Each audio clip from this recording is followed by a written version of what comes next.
Hello everyone, this is professor MH और आज के इस वीडियो में we will discuss lecture number 3 टीवा बैप फाइनेंशियल मैनेजमेंट सेमेस्टर 6 सितंबर 2024 university paper solution question number 2C calculation of MVA Arjun limited 8 marks. Already 2 video upload हो चुके हैं जिसके अंदर हम लोग ने EVA के बारे में डिस्कस किया था। इस लेक्चर में हम लोग देखने वाले MVA क्या होता है और जो बोर्ड में पूछा गया था सितंबर 2024 का क्वेश्चन, उसका सोल्यूशन भी देखेंगे लॉजिकली। तो let's start with the question. Question दिया है कैलकुलेट MVA मतलब market value added from the following information of Beta Limited. एक बैलेंस शीट दी है अर्जुन लिमिटेड का, सॉरी ये यहाँ पे बीटा लिमिटेड आ जाएगा। फिर यहाँ पे दिया है प्रॉफिट आफ्टर टैक्स, तो ये बैलेंस शीट का टोटल है 10,000 लाख और इसका प्रॉफिट आफ्टर टैक्स दिया इतना और PE रेशियो दिया इतना। इस बेस पे आपको MVA निकालना है।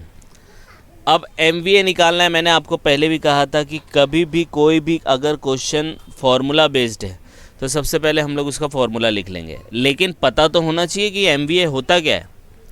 तो MVA इज़ नथिंग बट, ये बताया जा रहा है यहाँ पे, stands for market value added. Market में कितनी वैल्यू ऐड हुई है।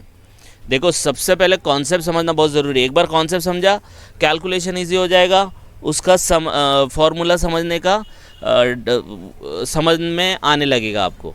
तो MVA stands for market value added. Market में आपने कितनी वैल्यू ऐड की, तो आप कौन होते हो मार्केट में वैल्यू ऐड करने वाले। ठीक है, मार्केट अपना काम करेगी, आपका काम है पैसा इन्वेस्ट करना। ठीक है, अब पैसा इन्वेस्ट करना ओवर टाइम वो कितना बढ़ा है कितना घटा है, that is the market value added. तो market value added is a difference between, ये डिफरेंस होता है। क्या डिफरेंस होता है? Company market value and the capital invested in it.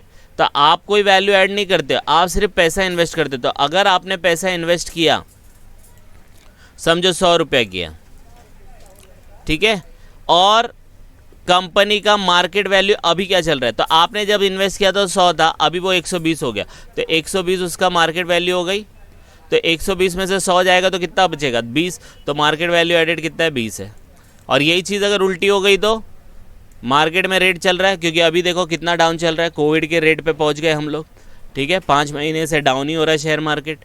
तो 100 रुपीज़ माइनस 120, आपने 120 इन्वेस्ट किया था, वो 100 हो गया, तो माइनस में 20 हो गया, तो मार्केट वैल्यू एडेड इज़ 20 -20। तो माइनस में भी आंसर आ सकता है।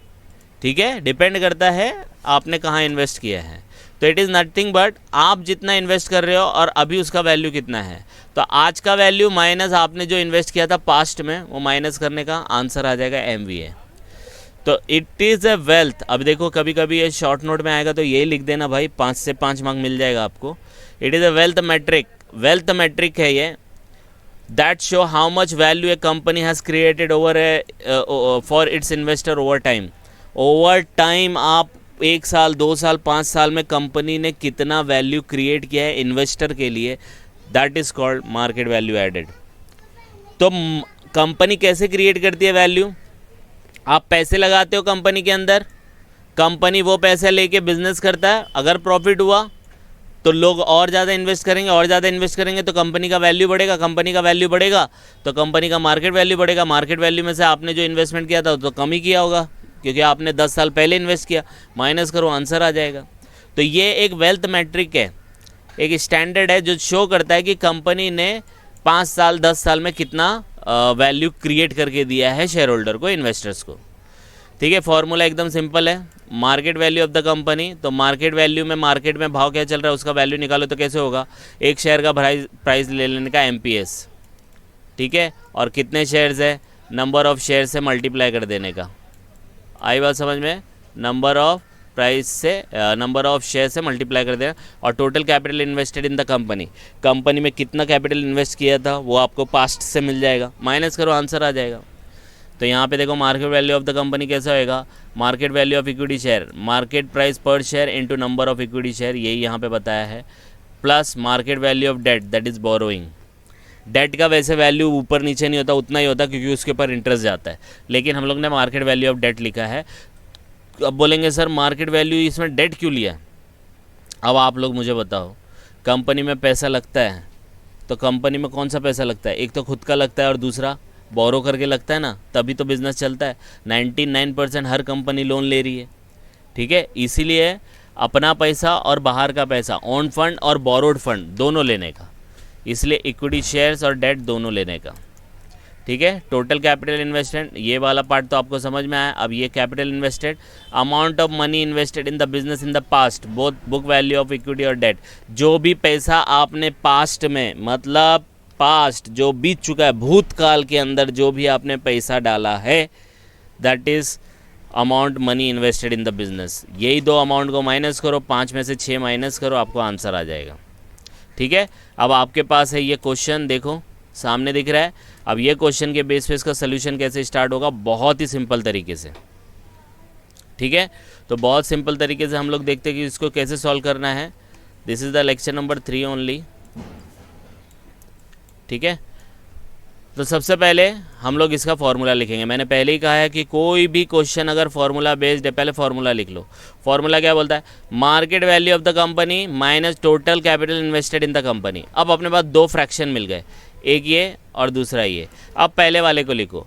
पहला वाला क्या बोलता है? Market value of the company. तो market value of the company कैसे पता चलेगा? तो मार्केट प्राइस पर शेयर ले लो, multiply by number of equity share करो प्लस डेट करो, तो आपको मिल जाएगा। दूसरा, capital invested in the company कितना आएगा? तो amount of money invested in the business in the past, तो equity share capital, reserves and surplus, long term borrowing. तो कैपिटल इन्वेस्टेड मतलब क्या? तो आप बोलेंगे सर हम लोग तो शेयर में पैसा डालते हैं, तो ऐसा तो कुछ आता नहीं है।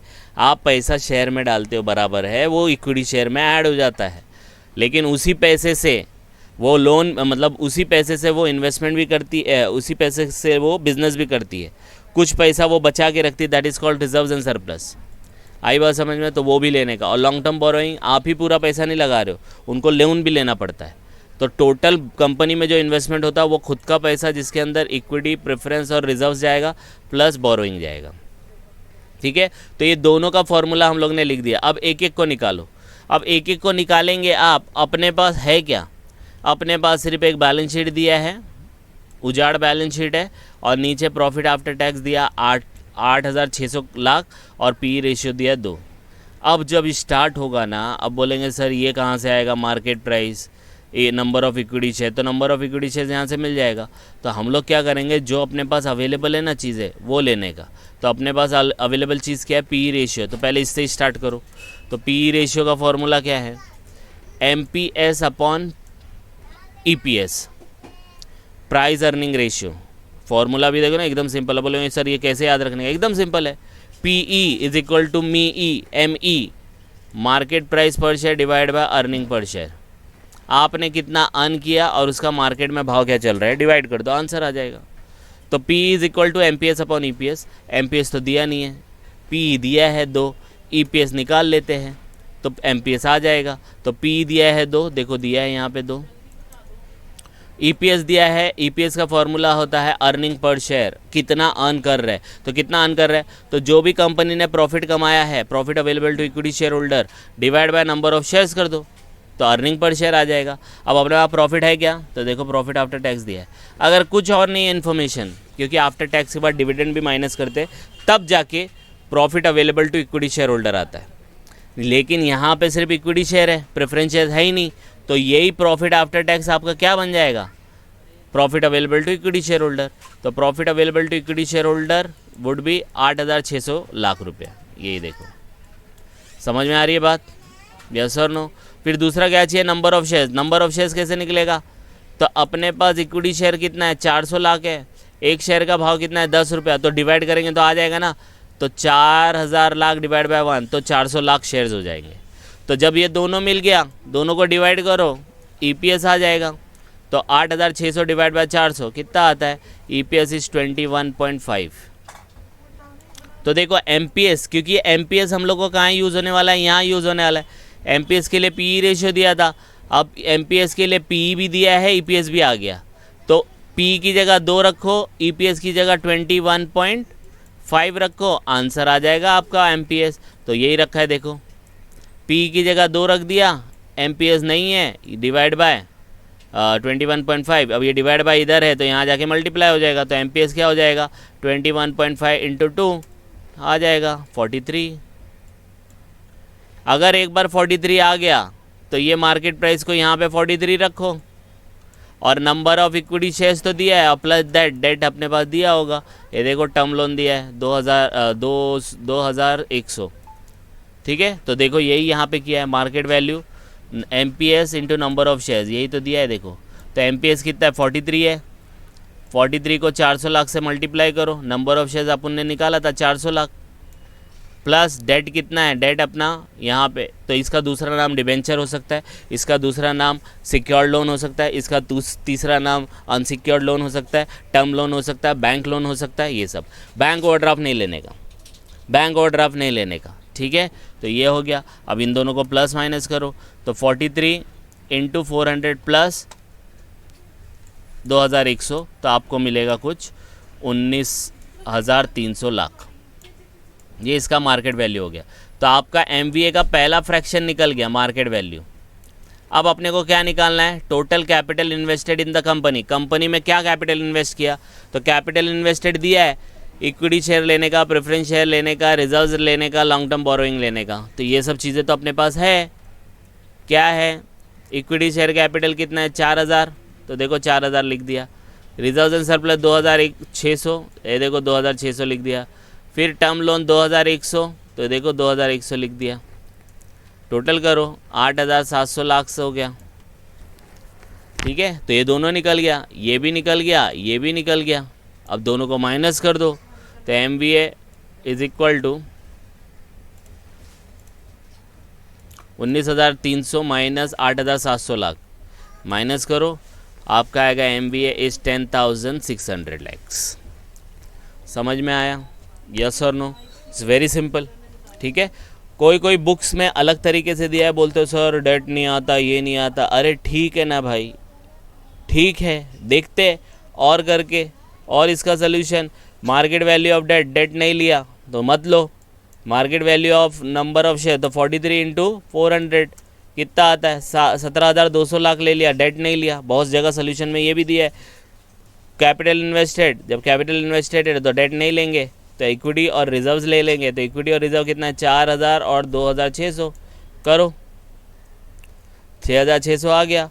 तो 17,200 माइनस 6600 करो, सेम आंसर आएगा। आप दोनों तरीके से किसी भी तरीके से करेंगे तो आंसर आ जाएगा, ठीक है।